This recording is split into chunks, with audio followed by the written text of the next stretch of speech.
My daughter-in-law just made the biggest mistake of her life. An hour ago, I received a text message that read, "I borrowed your old ring for the party, Grandma. Hope you don't mind." I replied with a smile, "Have fun, dear." But immediately afterward, I dialed my lawyer, Frank Miller, and told him, "File a report for the theft of inventory item 847, a $3 million pink diamond ring." An hour later, the police raided that elegant party where Cynthia was flaunting my ring, believing she had taken a worthless trinket. If you're watching this, subscribe and tell me where you're from, because this story is going to leave you speechless. My name is Dolores. I am 71 years old, and for the past 10 years, I've been treated like the invisible mother-in-law, the old lady who gets in the way at family gatherings. To Cynthia, I was nothing more than an annoying old woman living in the house my late husband left me.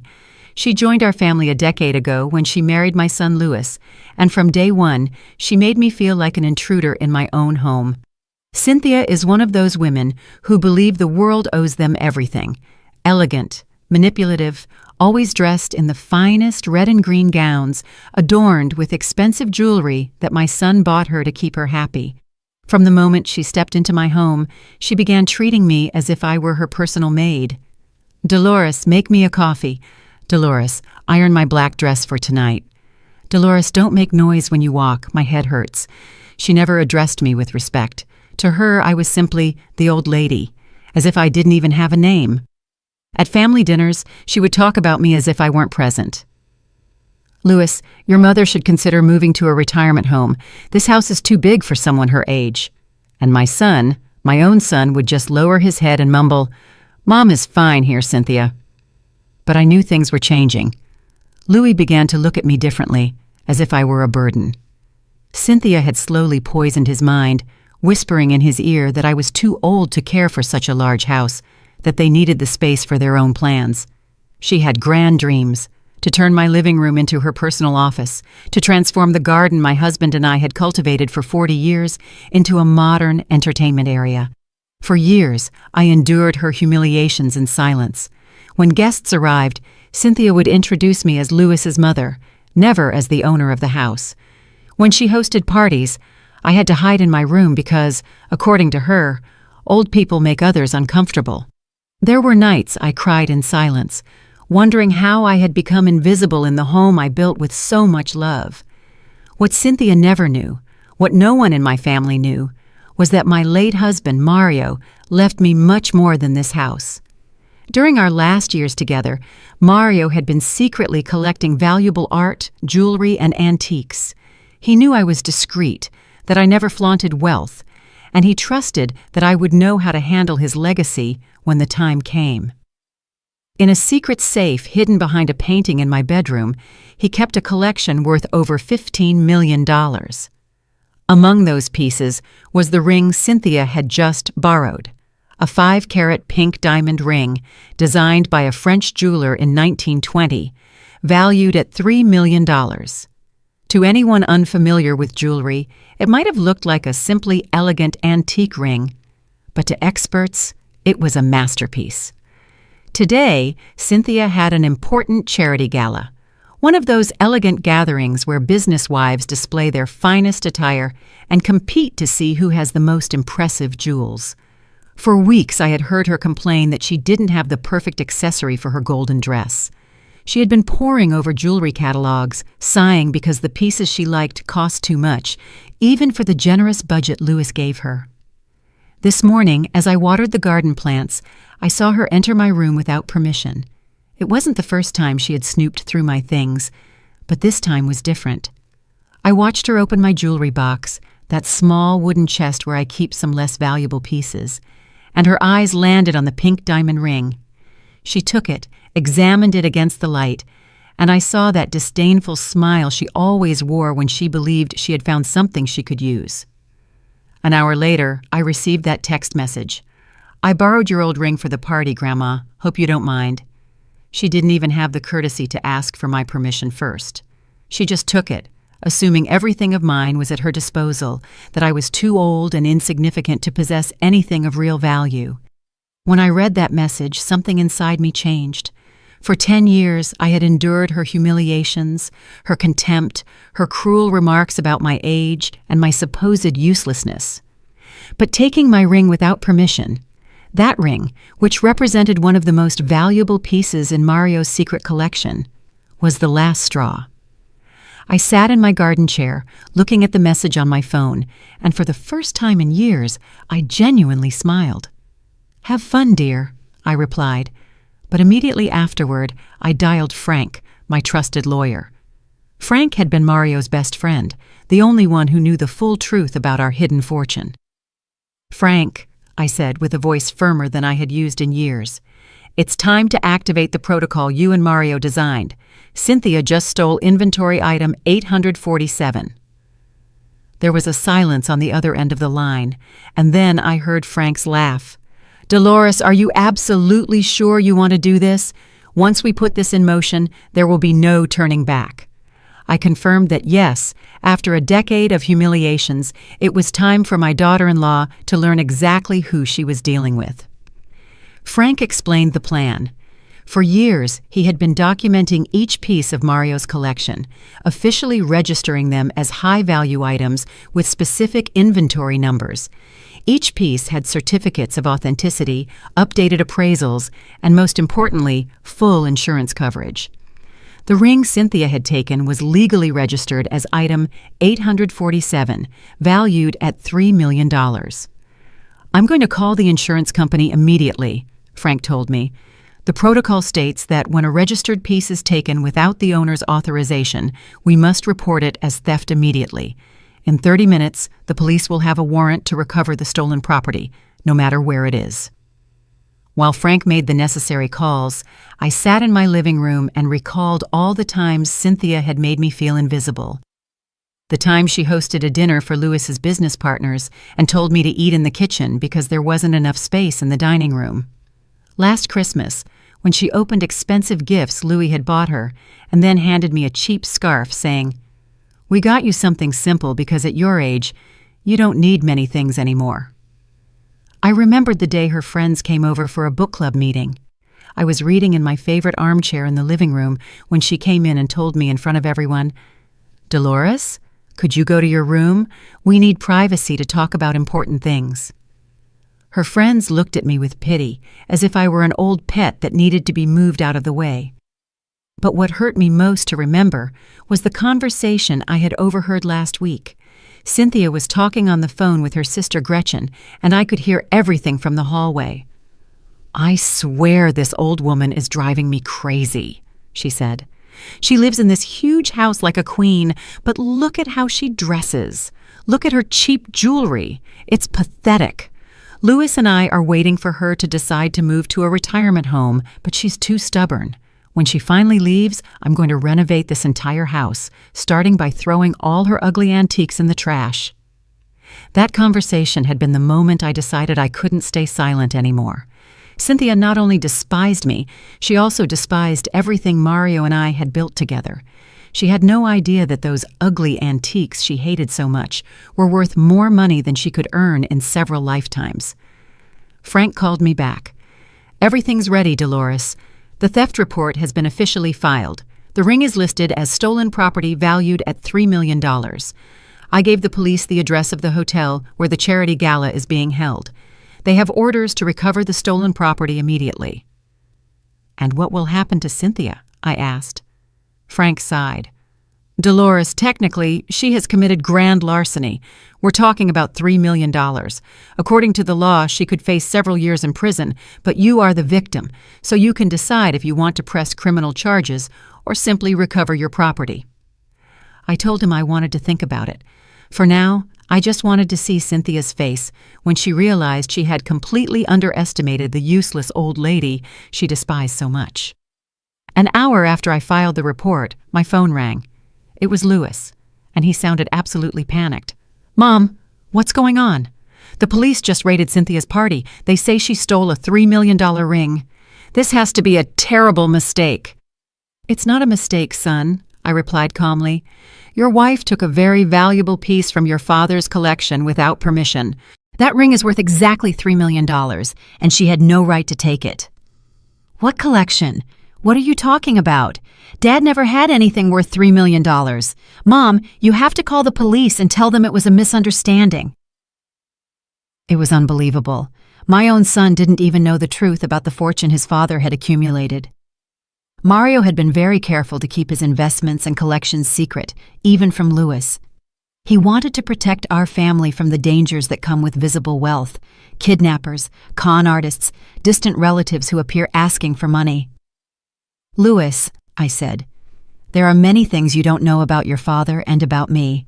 Your wife has just made a very serious mistake, and she will face the consequences alone.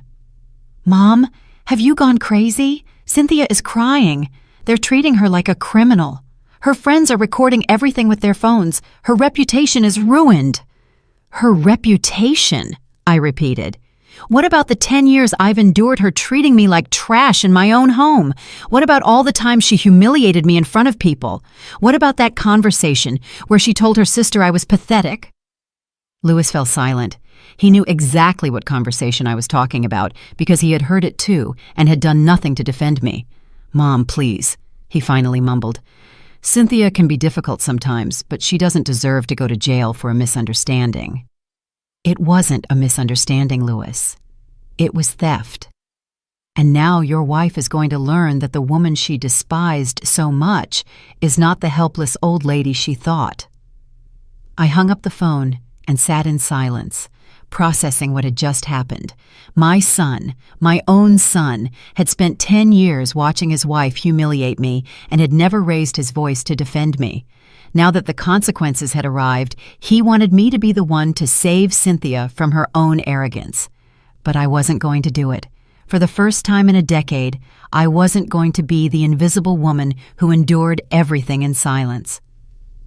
20 minutes later, Frank arrived at my house accompanied by Patrick, a private detective he had worked with for years. Patrick was a man in his 50s, elegant and professional, specializing in fraud and art theft cases. Dolores, Frank told me, Patrick has been discreetly investigating Cynthia for the past 6 months, ever since you mentioned your suspicion about her activities. I was surprised. What suspicions? I never told you I suspected Cynthia. Frank smiled. Do you remember the conversation we had in December when you mentioned that some of your small pieces had been moved, and that you had noticed your jewelry box had been moved several times? Yes, I remembered. I had thought it was my imagination, the forgetfulness of old age. Those weren't oversights, Dolores. I decided to investigate discreetly, and what Patrick discovered goes far beyond today's ring. Patrick opened a folder full of photographs and documents. Mrs. Dolores, your daughter-in-law has been selling pieces from your collection for almost 2 years.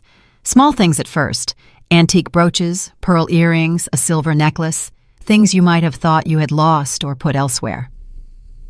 My heart raced. We have documented at least 12 different sales at pawn shops and antique stores in the city. The total value of what she has sold amounts to approximately $45,000. I couldn't believe what I was hearing. Cynthia not only humiliated me and treated me as if I were invisible, she had also been stealing from me for years. But how? How did she know which pieces to take without me realizing it? She's clever, Patrick continued. She only took pieces that you rarely wore or that were stored at the bottom of your drawers. Apparently, she had been mentally cataloging all your jewelry for years, identifying which ones she could take without you immediately noticing their absence. Furthermore, we have evidence that she has been taking photographs of all your valuable belongings, probably to assess what else she could sell in the future. Frank added, Patrick has recordings of Cynthia at 3 different pawn shops, where she clearly lies about the origin of the jewelry. In one recording, she says they are heirlooms from her deceased grandmother. In another, she claims her husband gave them to her, but that she needs quick cash for a medical emergency. I felt a mixture of fury and betrayal I had never experienced before. For 2 years, while I felt guilty for losing my things, while I thought my memory was failing me, Cynthia had been systematically stealing from me and then lying to sell my belongings. Worse still, she had been planning to steal from me more extensively, secretly photographing my collection. There's more, said Patrick, turning to the next page of the file. "Her spending patterns do not match the income she and your son officially have. In the last 2 years, Cynthia has bought over $30,000 worth of clothing, paid for expensive treatments, luxurious vacations, and has been frequenting high-end restaurants. When we confronted these expenses with the money we know she obtained by selling your jewelry, the numbers match perfectly." So the money Cynthia had used to buy all those elegant red and green dresses, those designer handbags with which she looked at me with superiority, those expensive shoes she used to trample my self-esteem, it had all come from the sale of my belongings. She had been funding her luxurious lifestyle by stealing from me, the useless old woman she despised so much. "But wait," I said, "if you knew all this for months, why didn't you tell me anything?" Frank exchanged a look with Patrick. "Dolores, we needed enough evidence to build a solid case. Also, we wanted to wait until she made a mistake big enough that she couldn't deny it or manipulate the situation. Today's theft of the $3 million ring is exactly that mistake." At that moment, my phone rang again. It was an unknown number, but I answered. "Mrs. Dolores?" It was a woman's voice I didn't recognize. She sounded nervous. "This is Detective Margaret Garcia from the Metropolitan Police. We're at the Plaza Hotel with your daughter-in-law, Cynthia. She's insisting that you gave her permission to take the ring and that this is all a misunderstanding. Could you come to the hotel to clarify the situation?" "Detective Garcia," I replied, "my daughter-in-law took that ring without my permission. I have the text message where she herself admits she borrowed it without asking for prior authorization. Furthermore, that ring is valued at $3 million and is part of a legally registered collection." "I understand, ma'am, but your daughter-in-law is very upset, and your son is also here, insisting there must be some misunderstanding. He says you've never owned such valuable jewelry and that there's probably an error in the appraisal." I laughed, a laugh that surprised even Frank and Patrick. "Detective, my son is saying I couldn't possibly have valuable jewelry because I'm too poor or too foolish to possess such a thing?" There was an awkward silence on the other end of the line. "Well, ma'am, he did mention that you live on a modest pension and had never shown signs of that kind of wealth." "Detective Garcia, I'll be there in an hour, and I'll bring my lawyer and all the documents that prove not only that the ring is mine, but also that my daughter-in-law has been stealing from me for years. I expect that when I arrive, she will be in police custody, as befits a thief who has stolen property valued at over $3 million. After hanging up, I looked at Frank and Patrick. "Gentlemen, it's time for Cynthia and my son to learn exactly who they've been dealing with all these years." Frank smiled. "Dolores, is there anything else I should know before we go to the hotel?" Patrick discovered that Cynthia has been talking to an art appraiser named Mark, showing him photographs of several pieces from your collection. Apparently, she was planning a much larger theft. According to our recordings, she believed she could sell several of your paintings and sculptures for at least $200,000. Patrick added, "Mrs. Dolores, your daughter-in-law not only sees you as a useless old woman, she sees you as a source of income she can exploit without consequences." In her own recorded words during a phone conversation with that appraiser, she said, "The old lady doesn't even know what she has. I could steal half her stuff and she'd never realize it. She's too senile to keep an inventory of her belongings." Those words were like a slap in the face. Cynthia had not only been stealing from me, she had been laughing at me, considering me too stupid and useless to realize her crimes. She had been planning to rob me massively, taking advantage of what she perceived as my senility. "Frank," I said, getting up from my chair with a determination I hadn't felt in years, "I want you to press every possible charge against Cynthia, not only for today's ring, but for all the thefts over the past 2 years. And I want my son, Louis, to know exactly what kind of woman he chose as his wife." "Are you absolutely sure, Dolores? Once we make this public, the entire family will know the truth about Mario's fortune and about Cynthia's crimes. There will be no way to go back." I looked out the window at the garden Mario and I had cultivated for 40 years, the garden Cynthia wanted to destroy to be her modern entertainment area. I thought of all the humiliations I had endured, all the times I had felt invisible in my own home, all the nights I had cried, wondering if I really was as useless as Cynthia made me feel. "Frank," I said, "it's time for this senile old woman to teach them a lesson they will never forget." When we arrived at the Plaza Hotel, the scene was exactly as I had imagined. There were at least 5 police cruisers at the entrance, local reporters who had arrived drawn by the drama, and groups of charity gala guests leaving the hotel, whispering and pointing. This was the kind of scandal that our city's high society would remember for years. As I entered the lobby, I immediately saw Cynthia. She was sitting on a leather sofa surrounded by 3 police officers, and for the first time in 10 years, she didn't look like the elegant, controlled woman she had always been. Her perfect makeup was streaked with tears. Her golden dress was wrinkled, and her hands were handcuffed in front of her. The ring, my $3 million ring, was no longer on her finger. Louis stood beside her, gesticulating violently as he spoke with a detective. When he saw me enter, accompanied by Frank and Patrick, his expression changed from desperation to something that looked more like fury. He walked quickly toward me, and I could see in his eyes that he blamed me, not his thieving wife, for this entire situation. "Mom, you have to fix this right now," he yelled at me in front of the entire crowded lobby. "Cynthia is being publicly humiliated because of you. Her friends are uploading videos to social media. Her reputation is completely ruined." "Her reputation?" I repeated, keeping my voice calm even though I was trembling with rage inside. "Louis, your wife stole a $3 million ring from me. We're not talking about a misunderstanding over a trinket. We're talking about a serious crime. But Mom, you never told us you had anything so valuable. If we had known, this never would have happened." Cynthia thought it was just some old, worthless ring.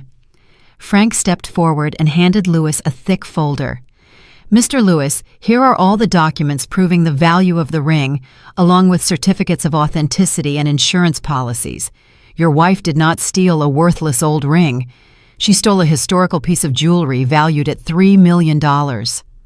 Louis opened the folder and began to review the documents. I watched as his expression gradually changed from disbelief to complete shock. This can't be real. Dad really had these things? Why did you never tell us anything?" "Because your father knew it was better to keep our wealth private," I explained. "And seeing how your wife has been stealing from me for 2 years, it seems he was right." "Stealing from you for 2 years? What are you talking about?" Patrick stepped forward and showed Louis the complete file on Cynthia, the photographs of her at the pawn shops, the recordings where she lied about the origin of my jewelry, the sales receipts. Everything was there. "Your wife, Mr. Louis, has been systematically selling your mother's belongings for the past 2 years. We have documented thefts totaling $45,000. Louis was speechless as he reviewed the evidence. I could see his world crumbling before his eyes. The woman he had married, the woman for whom he had allowed me to be treated like trash for a decade, was a thief who had been exploiting his own mother. At that moment, Detective Garcia approached us. "Mrs. Dolores, I need you to officially confirm some details. Did you give your daughter-in-law permission to take the ring in question?" "Absolutely not," I replied firmly. "I have the text message here where she herself admits she borrowed it without asking my permission. In my world, taking something without permission is called theft." "And can you confirm that the ring legally belongs to you?" Frank intervened. "Detective, here are all the legal documents. The ring was purchased by Mrs. Dolores's late husband in 1975.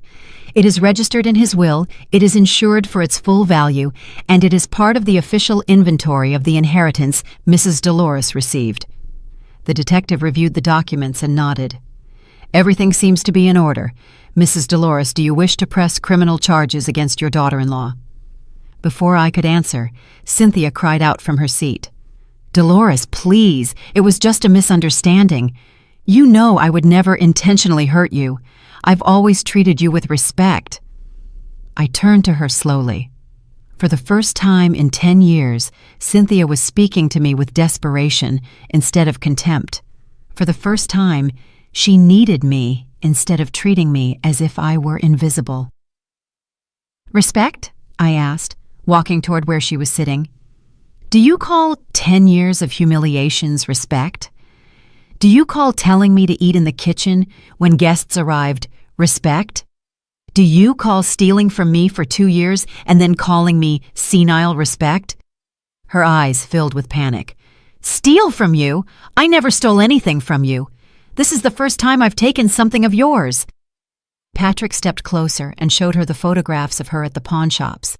Mrs. Cynthia, we have photographic and video evidence of you selling your mother-in-law's belongings on at least 12 different occasions over the past 2 years. Cynthia's face turned completely pale. She looked at the photographs, then at me, then at Louis, desperately searching for an explanation that could save her. Those were just small pieces that I thought you didn't use anymore, she mumbled. I never thought you'd notice. I thought you had forgotten them. And that gave you the right to steal them? I asked. And to lie in the pawn shops, saying they were heirlooms from your grandmother? Louis looked at her in horror. Cynthia, did you really do that? Did you really steal my mother's things for years? Cynthia began to cry harder. Louis, you know how much we needed the extra money. You know your salary wasn't enough for the lifestyle we wanted, and she has so many things. I thought she would never notice a few small pieces missing. But they weren't yours to take, Louis shouted. They were my mother's, and you made me believe she was losing her memory when she asked about her things. It was then that I realized what had really been happening. Cynthia had not only been stealing from me, she had been manipulating Louis into believing I was developing dementia. Every time I mentioned I couldn't find something, she would whisper to Louis that it was normal for elderly people to lose their things and forget where they had put them. Detective Garcia, I said, feeling a strange and powerful calm, I want to press every possible charge against my daughter-in-law, not only for today's ring, but for all the thefts she has committed over the past 2 years. No, cried Cynthia. Please, Dolores, I can give you everything back.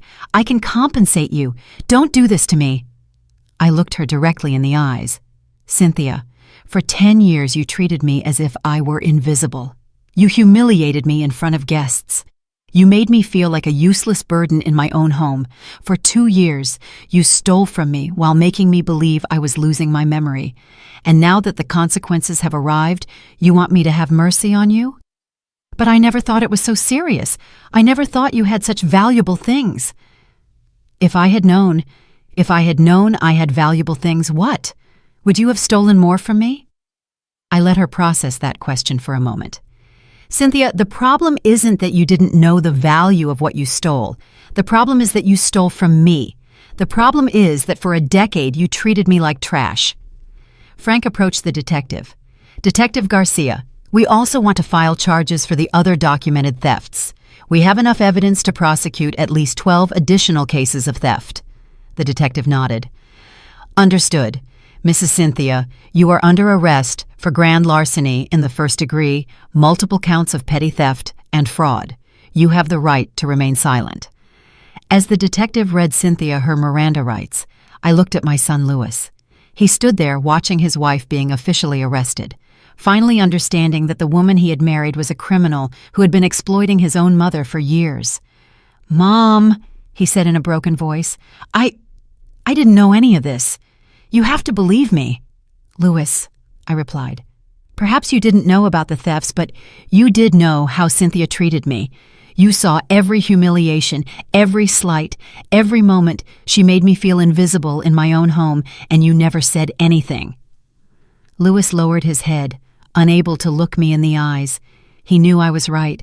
For 10 years, he had been a silent witness to his wife, turning me into a stranger in my own home, and he had chosen the easy path to say nothing, not to confront, not to defend his own mother. Now that the truth had come to light, he finally understood the price of his silence. Mom, he mumbled, I thought you two would eventually find a way to get along. I thought if I didn't get involved, things would resolve themselves. Things don't resolve themselves, Louis, I replied, especially when one person is systematically abusing another. Your wife not only disrespected me for a decade, she stole from me, manipulated me, and planned to steal even more.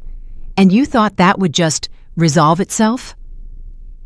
As I spoke with Louis, I could see that several guests from the charity gala were recording the scene with their phones. The story of the millionaire mother-in-law who caught her thieving daughter-in-law would be circulating on social media before the night was over. For Cynthia, who had built her entire social identity around her image as an elegant and respectable wife, this was worse than jail. Detective Garcia finished reading the Miranda rights and began to escort Cynthia toward the exit. But before they could reach the door, Cynthia turned to me with an expression I had never seen before. Pure, desperate fury. "Dolores, you don't understand what you've just done!" she screamed at me. "My life is ruined, my friends, my reputation, everything is destroyed. And why? For a stupid ring you didn't even wear." "No," I calmly replied. "For 10 years of thefts, humiliations, and mistreatment, today's ring was simply the last straw. But I gave you a family," she continued to scream. "I gave you grandchildren you never had. Louis and I gave you a purpose in your old age." That was the most ridiculous statement I had heard in years. "Cynthia, you didn't give me a family. You turned my family into strangers who treated me as if I were a burden. And as for grandchildren, you two decided not to have children, remember? You said children would ruin your figure and interfere with your career." Louis looked increasingly uncomfortable with every word that came out of his wife's mouth. I think he was finally seeing Cynthia as she really was. Manipulative, selfish, and completely willing to lie when the consequences of her actions finally caught up to her.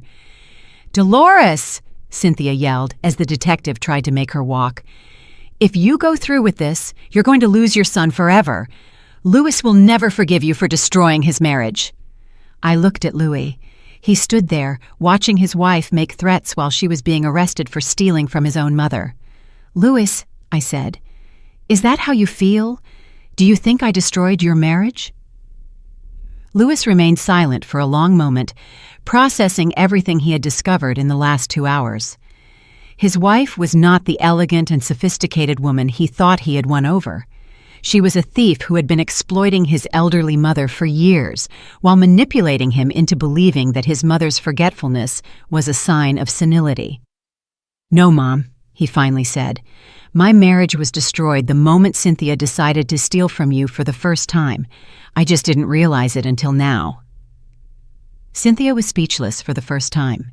She had been counting on Louis to blame me for her problems, as he had done so many times before. But this time, the evidence was too clear and the lies too obvious. After Cynthia was taken away, Patrick handed me an additional folder.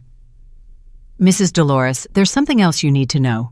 During our investigation, we discovered that Cynthia had been in contact with an attorney specializing in wills and inheritances.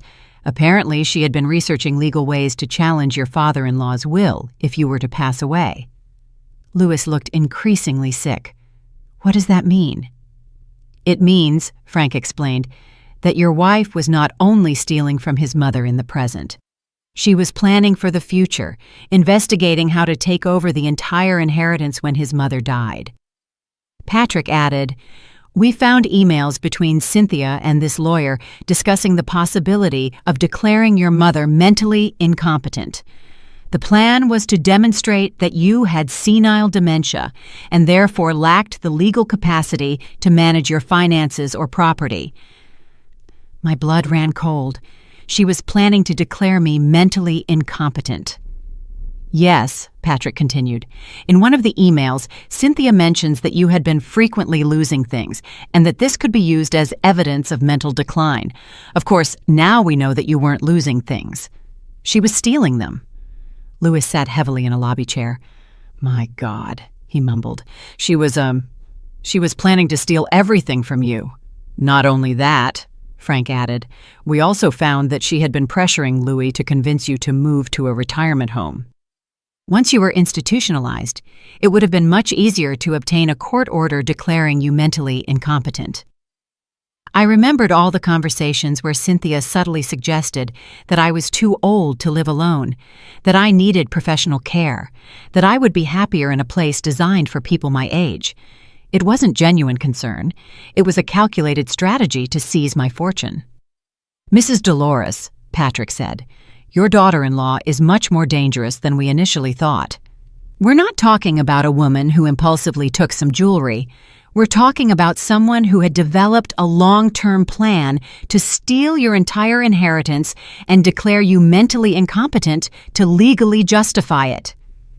Louis lifted his head and looked at me with tears in his eyes.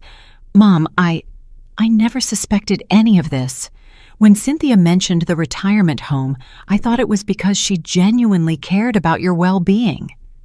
"Louis," I said, sitting next to him, "your wife manipulated you as much as she manipulated me. She knew exactly what to say to make you believe her intentions were good."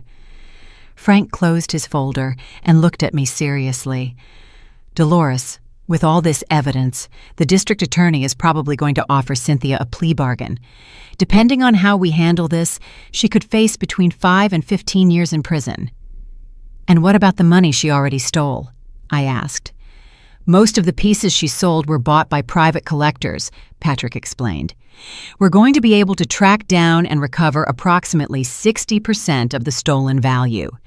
The rest was probably already spent on her lavish lifestyle." Louis sighed deeply. "Mom, what's going to happen now? What's going to happen to me? What's going to happen to our family?"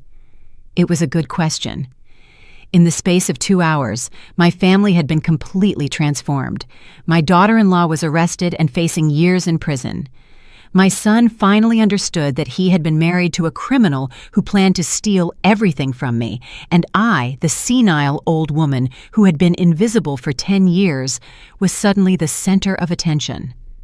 "Louis," I said, taking his hand, "what's going to happen now is that you're going to have to decide what kind of man you want to be. For 10 years, you were a silent accomplice to your wife's mistreatment of me. Now you know the truth about who she really is. The question is, what are you going to do with that information?" "Mom, I want to make things right with you. I want to make amends for all the years I didn't defend you." "Making amends isn't about money, Louis. It's about respect. It's about never again allowing anyone to treat me as if I were invisible in my own home." Louis nodded. I can stay with you tonight. I don't want to be alone at home after all this." For the first time in 10 years, my son was asking something of me instead of demanding that I adapt to his wife's needs. "Of course you can stay, Louis, but tomorrow we need to talk seriously about how we are going to rebuild our relationship." As we left the hotel, I could see that the story was already appearing on local news. "Millionaire elderly woman catches thieving daughter-in-law with $3 million ring." By tomorrow, the entire city would know that Dolores, the invisible old woman, had turned out to be a woman with more power than anyone had imagined. The next day, I woke up feeling different. For the first time in 10 years, I woke up in my own house without feeling like an intruder in my own home. Louis had slept in his old room, and when I went down for breakfast, I found him in the kitchen making coffee. It was the first time in a decade that someone had made something for me in my own kitchen, instead of expecting me to serve everyone else.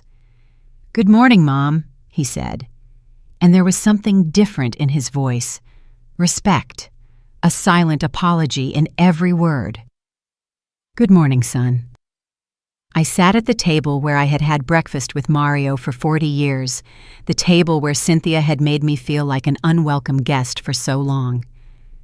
Louis placed a cup of coffee in front of me and sat on the other side. "Mom, I couldn't sleep last night. I was thinking about all the times Cynthia treated you badly, and I didn't say anything. I was remembering all the times you mentioned you couldn't find something, and I thought it was your memory." "Louis," I interrupted softly, "you don't need to punish yourself for being manipulated. Cynthia is very intelligent. She knew exactly how to present things to make it seem like she cared about my well-being while she was stealing from me. But I'm your son. I should have been on your side. I should have seen the signs." I took a sip of coffee and looked directly at him. "What matters now is what you're going to do in the future. The question is, are you going to try to save your marriage with a woman who planned to steal everything from me and declare me mentally incompetent?" Louis fell silent for a long moment. I could see the internal struggle on his face. He had been married to Cynthia for 10 years. Despite everything he had discovered, she was still his wife. At that moment, the phone rang. It was Frank. "Dolores, I have important news. The district attorney wants to meet with you this morning. Apparently, Cynthia's case is bigger than we initially thought." "Bigger how?" "They searched her house last night and found a secret room in the basement. Dolores, your daughter-in-law wasn't just stealing from you. She's been running an antique theft and resale operation that involves several wealthy families in the city." My heart raced. "What do you mean?" "They found more than 50 pieces of art and jewelry that belong neither to her nor to Louis. Apparently, she's been using her access to high society social events to identify targets and then organizing more elaborate thefts. Your house wasn't her only target. It was her base of operations." Louis turned pale. "Are you saying that our house has been the center of a criminal operation for years?" Frank continued. "There's more. They found correspondence indicating that Cynthia had been selling information to professional thieves. House plans, family schedules, information about security systems. The FBI is now involved because apparently this operation crosses state lines." I couldn't believe what I was hearing. The woman who had shared my table for 10 years, who had slept under my roof, who had eaten my food, had not only been stealing from me, she had been running a criminal enterprise from my own home. "Frank, what does this mean for Louis? Can he be considered an accomplice?" "The FBI will want to question him, of course. But so far, all the evidence suggests that Louis had no knowledge of his wife's criminal activities. She was very careful to keep him away from her operation." After hanging up, Louis and I sat in silence. My house, the home Mario and I had built with so much love, had been violated in ways I was only beginning to understand. "Mom," Louis finally said, "how is it possible that I was married to a criminal for 10 years and never realized it?" "Because she wanted you not to realize it," I replied. "Louis, people like Cynthia are experts at compartmentalizing their lives. To you, she was the elegant wife who accompanied you to social events. To me, she was the daughter-in-law who constantly humiliated me. To her victims, she was the thief who planned robberies. She kept every aspect of her life completely separate." An hour later, Frank arrived, accompanied by 2 FBI agents. Agent Karen Brooks and Agent Michael Smith introduced themselves and explained that Cynthia's case was now part of a federal investigation into an art and antique theft ring that had been operating for several years. "Mrs. Dolores," Agent Brooks said, "we believe your daughter-in-law has been using your house as a command center for at least 3 years. We've identified connections to thefts in 6 different states." Agent Smith added, "What makes this case particularly interesting is that Cynthia developed a very sophisticated method. Instead of simply robbing random houses, she cultivated social relationships with wealthy families, studied their homes during social events, and then sold that information to professional thieves." "But how did she manage to keep all this a secret?" Louis asked. "Your wife is extremely intelligent," Agent Brooks explained. "She never participated directly in the physical robberies. Her role was that of an information gatherer and facilitator. She attended charity events, elegant dinners, art gallery openings, and memorized details about other families' homes and possessions." Agent Smith showed a folder full of photographs. We found hundreds of photos she had secretly taken during social events. Photos of paintings, sculptures, jewelry other women were wearing, even photos of security systems and house layouts. I looked at the photographs and recognized many of the houses. They were homes of families I knew, women I had interacted with at charity events for years. "Agent Brooks," I asked, "does this mean other families were also victimized by Cynthia?" "At least 12 families we've identified so far. The total value of the thefts we've connected to her operation exceeds $2 million. Louis looked completely devastated. "Agent Smith, what's going to happen to me? Are they going to think I was part of this?" "Mr. Louis, we've reviewed your financial records, your communications, your activity patterns. There is no evidence that you had knowledge of or participation in your wife's criminal activities. However, we need you to cooperate fully with our investigation." Agent Brooks looked directly at me. "Mrs. Dolores, is there anything else you need to know?" When we arrested Cynthia last night, she immediately began to negotiate. She's offering information about her entire criminal network in exchange for a reduced sentence. What kind of information? Names of all her accomplices, details about unsolved robberies, locations where stolen pieces are hidden. She's willing to turn over her entire organization to avoid spending 20 years in prison. Frank leaned forward. And what does that mean for Dolores? How long could Cynthia be in prison if she cooperates? If her testimony helps solve all related cases and leads to the arrest of the other members of the network, she could face between 5 and 8 years instead of 20 to 25. Lewis sighed deeply. So, even now, even after being arrested, Cynthia is finding ways to manipulate the system to benefit herself? That's how intelligent criminals work, Agent Smith explained. They always have an escape plan. After the FBI agents left, I sat in my living room trying to process everything I had learned. My house had been the center of a criminal operation for years. The woman who had made me feel invisible had been using my home to plan crimes against other families like mine. "Mom," Lewis said, sitting next to me, "how are we going to get through this? How am I going to rebuild my life after discovering that I've been married to a criminal for 10 years? I looked at my son, this 40-year-old man who suddenly looked like a lost child. "Lewis, what you're going to do is the same thing I'm going to do. You're going to decide that you're not going to let Cynthia define the rest of your life. She lied to you, she stole from me, and she used our family for her own criminal purposes. But now that we know the truth, we have the power to decide what to do with that information." "And what do you want to do, Mom?" I smiled, feeling a strength I hadn't experienced in years. "Son, I'm going to show the world exactly who Dolores really is, and I'm going to make sure no other family has to go through what we went through." The following days were a whirlwind of activity that completely transformed my life. Frank had organized a press conference where I would appear as the main victim of Cynthia's criminal scheme, but also as the woman who had managed to unmask the entire operation. For the first time in 10 years, I was going to be the center of attention for the right reasons. The morning of the press conference, I woke up early and dressed in my best emerald green dress, the one I had bought for my wedding anniversary with Mario, but had never worn because Cynthia always had sarcastic comments about my old-fashioned clothes. I put on the remaining jewelry from my collection, the pieces Cynthia hadn't managed to steal, and for the first time in a decade, I felt like the elegant and powerful woman I truly was. Lewis helped me get to the building where the conference would be held. "Mom," he said as we walked in, "I'm proud of you. I know these days have been terrible, but the way you've handled all this, Dad would be proud too." The room was full of journalists, television cameras, and curious onlookers who had come to hear the story of the millionaire elderly woman who caught her criminal daughter-in-law. When I entered the room, I could feel all eyes turning toward me, but this time they weren't looking at me with pity or condescension. They looked at me with respect, curiosity, even admiration.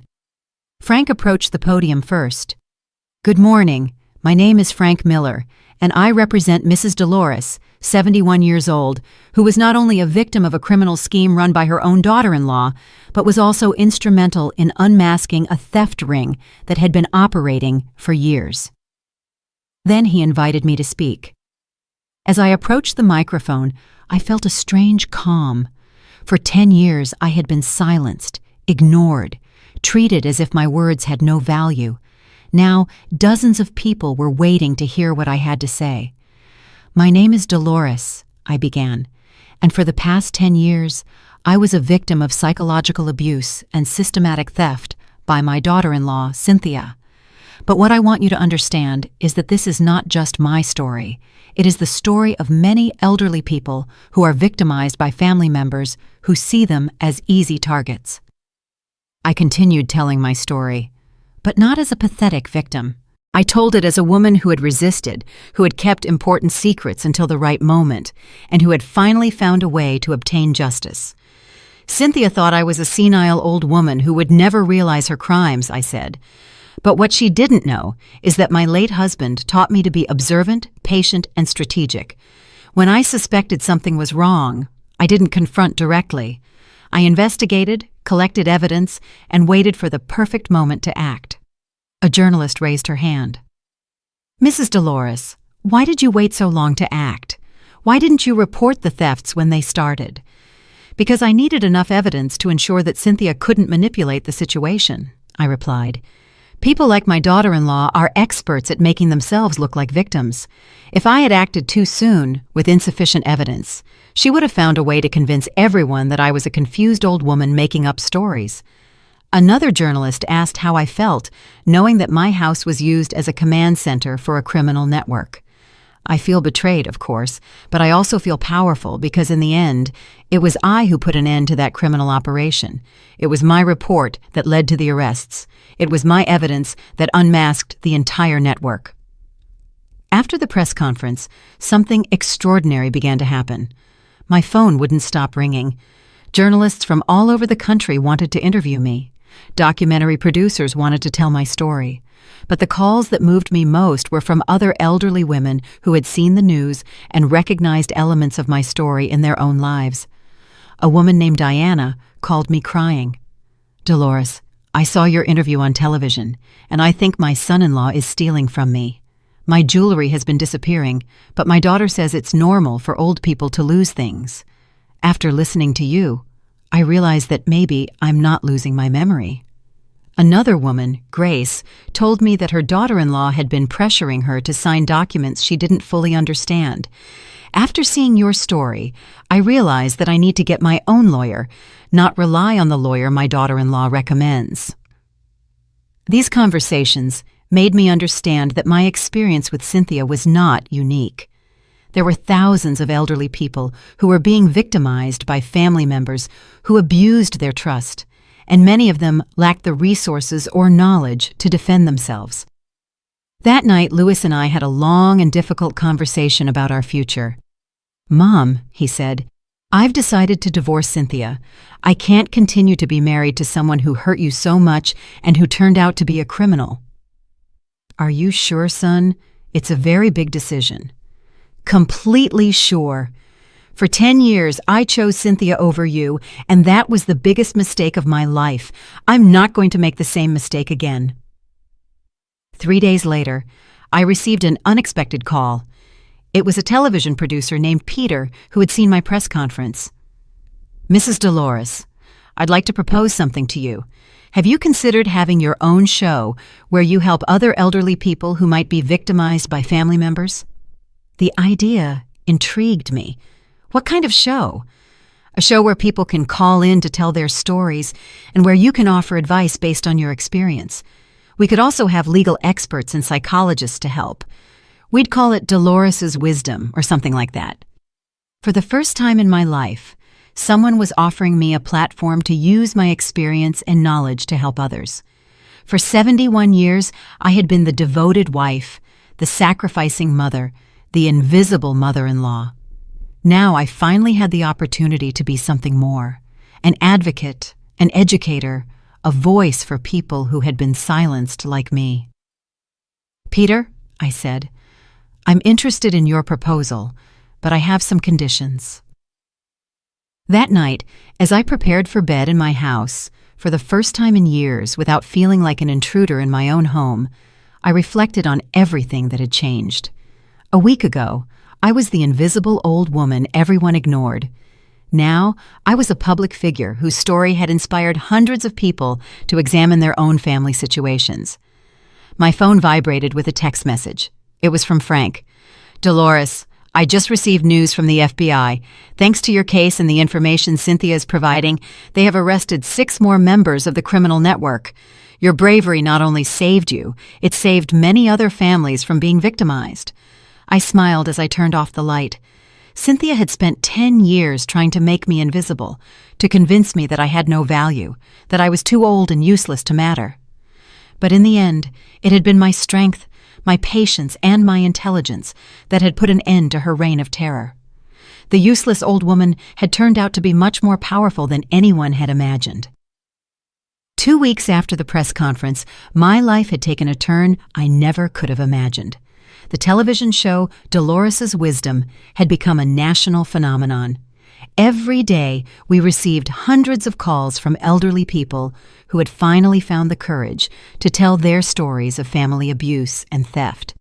Frank had officially established the Dolores Foundation for the Protection of Seniors with an initial donation of $200,000 from my secret inheritance. It was ironic. The money Cynthia had been planning to steal from me was now being used to protect other people from criminals like her. But the true satisfaction came when Patrick, my private detective, called me with extraordinary news. Dolores, Cynthia's testimony has been even more valuable than we expected.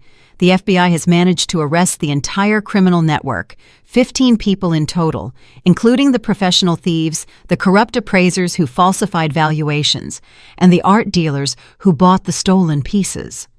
And what will happen to Cynthia? I asked. Here's the interesting part. Despite her cooperation, the judge decided that her crimes were too extensive for a reduced sentence. She's going to serve 12 years in federal prison, and when she gets out, she'll have to pay full restitution to all victims. 12 years. Cynthia, who had spent a decade making me feel invisible, would now be the one to disappear for more than a decade. But the story didn't end there. That same afternoon, I received a call that completely surprised me. Dolores, it's Cynthia. My heart raced. How are you calling from prison? They allowed me to make a call. Dolores, I need to talk to you. It's important. For 10 years, I had avoided direct confrontations with Cynthia, but now, with all the truth revealed and her in prison, I finally had the courage to listen to what she had to say. Speak, Cynthia. There was a long silence, and then I heard something I had never heard before. Cynthia crying. Not the manipulative tears she had used when she was arrested, but a genuine, desperate sob. Dolores, I need you to know something. When I started stealing from you, I really thought your things were worthless. But then, when I realized they were worth money, I couldn't stop. It was like an addiction. And that's supposed to justify 10 years of humiliations and thefts? No, it doesn't justify it. But I need you to understand that I never planned to go that far. At first, I just took a small brooch because we needed money for the vacation Louis wanted. When I sold it and no one noticed, I took something else and then another. I listened in silence as Cynthia continued her confession. Dolores, the truth is, I always envied you. You had this beautiful house. You had Mario's respect. You had a life that I wanted. And when I came into this family, I expected to be treated like a queen. But you were still the matriarch. I was just the son's wife. So you decided to make me the enemy. Yes, that's exactly what I did. And the more I humiliated you, the more powerful I felt. It was as if by making you small, I became bigger. It was the first time in 10 years that Cynthia had spoken to me with complete honesty. Cynthia, do you know what hurts me most about all of this? I asked her. What? That for 10 years, I really tried to connect with you. I tried to include you in family traditions, to teach you Mario's recipes, to share with you the memories of this house, and you took all of that and used it to hurt me. I know, she murmured. I know, and it's what hurts me most now. Dolores, in prison, I've had time to think, and I realized that I destroyed the only real family I had. My own parents abandoned me when I was a teenager. Your family was the only one that gave me a chance to belong to something. And you squandered it. I destroyed it. And not only that, I destroyed Louis, too. He called me yesterday to tell me that he had filed for divorce. She told me that he couldn't continue to be married to someone who hurt his mother so much. It was true. Louis had been completely transparent with me about his plans to divorce Cynthia. I can't continue pretending that my marriage can be saved after everything she did, he had told me. Cynthia, I said, why are you telling me all this? What do you want me to do with this information? I don't want you to do anything. I just wanted you to know that I realize what I lost. Not only did I lose my freedom, not only did I lose my marriage, I lost the opportunity to have a real family, to have a mother-in-law who truly cared about me. I did care about you, Cynthia.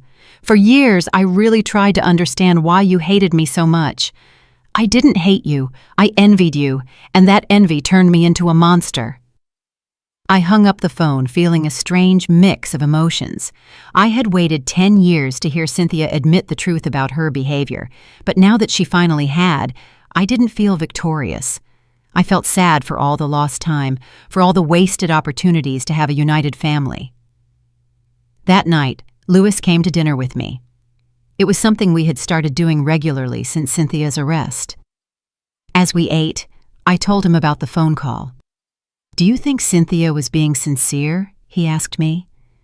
"I think she's finally facing the reality of her actions," I replied. "But Louis, what matters now isn't whether Cynthia finally understands what she did wrong. What matters is that we learn from this experience." "What do you mean?" "I mean that for 10 years, our family allowed a toxic person to control the entire family dynamic. Never again will I allow anyone to make me feel invisible in my own home, and I hope you never again allow anyone to mistreat the people you love." Louis nodded solemnly. "Mom, I've learned the hardest lesson of my life. Never again will I choose superficial peace over defending what is right." The next day, I received even better news. The Dolores Foundation had received an anonymous donation of $5 million from a wealthy family who had been saved from being victimized thanks to the information we had shared on our show. Frank explained to me, "Dolores, the Peterson family watched your show last week. Mrs. Peterson realized that her granddaughter had been exhibiting exactly the same behavior patterns as Cynthia, pressuring her to sign documents, suggesting she move to a retirement home, borrowing small pieces of jewelry. Thanks to your story, she hired a private detective and discovered that her granddaughter had been planning a scheme similar to Cynthia's, and they managed to stop her completely in time. The granddaughter has been arrested, and Mrs. Peterson recovered everything that had been stolen. She says your show saved not only her fortune, but probably her life." It was incredible to think that my story, my pain, had been transformed into something that could protect other families. Cynthia had spent 10 years trying to steal my worth and my dignity, but in the end, it had been that very experience that had given me a purpose greater than I had ever imagined. That night, as I prepared for sleep, I reflected on the extraordinary path my life had taken. A month ago, I was an invisible, elderly woman who felt useless in her own home. Now, I was a national advocate for senior rights, with a successful television show and a foundation that was saving families. Cynthia had tried to destroy me, but instead, she had awakened a strength I didn't even know I had. The sweetest revenge had not been seeing her go to prison. The sweetest revenge had been discovering exactly who I was when I finally had the courage to defend myself. 1 year after Cynthia's arrest, my life had transformed in ways I never could have imagined. The show Dolores' Wisdom had become the most watched television show in its time slot, broadcast in 32 different countries. The Dolores Foundation had helped more than 1,000 families identify and stop financial abuse schemes against elderly people. But the most important transformation was not public. It was personal. This morning, as I watered the flowers in the garden Mario and I had planted 40 years ago, I received a completely unexpected visit. Louis arrived, accompanied by an elegant woman in her 40s, with brown hair and a genuine smile that immediately reminded me of Mario's. "Mom," Louis said, clearly nervous, "I want to introduce you to someone very special. This is Nicole, and, well, we've been dating for the past 6 months." Nicole approached confidently, but also with respect. "Mrs. Dolores, I've heard so much about you. Louis has told me your whole story, and I must say you are an inspiration to women of all ages." The first thing I noticed about Nicole was how she looked at me with genuine respect, not with the condescension I had received from Cynthia for years. When she spoke to me, she addressed me directly, not Louis, as if I were invisible. "Nicole," I said, "what do you think of the fact that my son is dating you while he's still technically married?" Louis turned pale, but Nicole smiled. "Mrs. Dolores, I appreciate your direct question. Louis told me the entire situation with Cynthia before we started dating. The divorce papers were finalized last week. I would never have started a relationship with a married man, no matter the circumstances." I liked her honesty. "And what do you think about having a famous mother-in-law who appears on television talking about family problems?" Nicole laughed genuinely. "Honestly, I'm proud. You took a terrible experience and turned it into something that is helping thousands of people. That requires extraordinary strength." Over the next few months, I observed the relationship between Louis and Nicole. It was completely different from his marriage to Cynthia.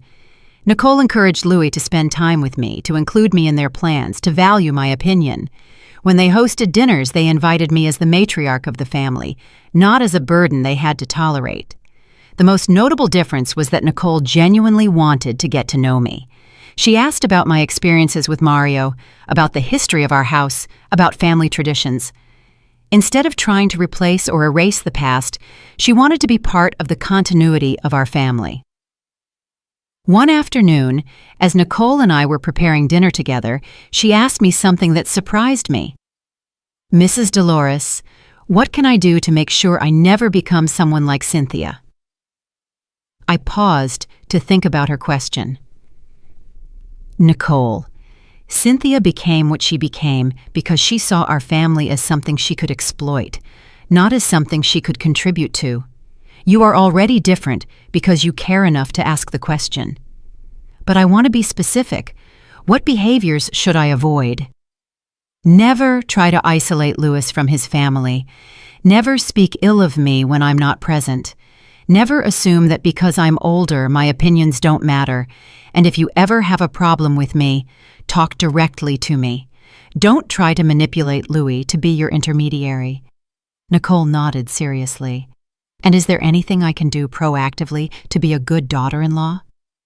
"Recognize that this house, this family, has a history that existed before you arrived. Respect that history while contributing to creating new history, and never forget that being part of a family means giving as much as you receive." 6 months later, Louis asked me to go with him to buy an engagement ring for Nicole.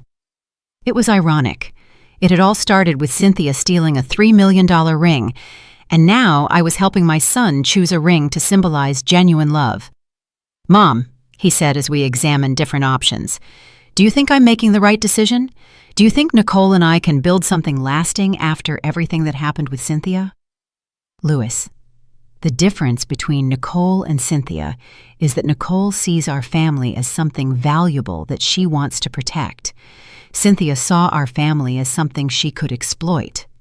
That fundamental difference means everything." The proposal was perfect. Louis organized a dinner at our house, in the dining room where for years Cynthia had made me feel like an intruder.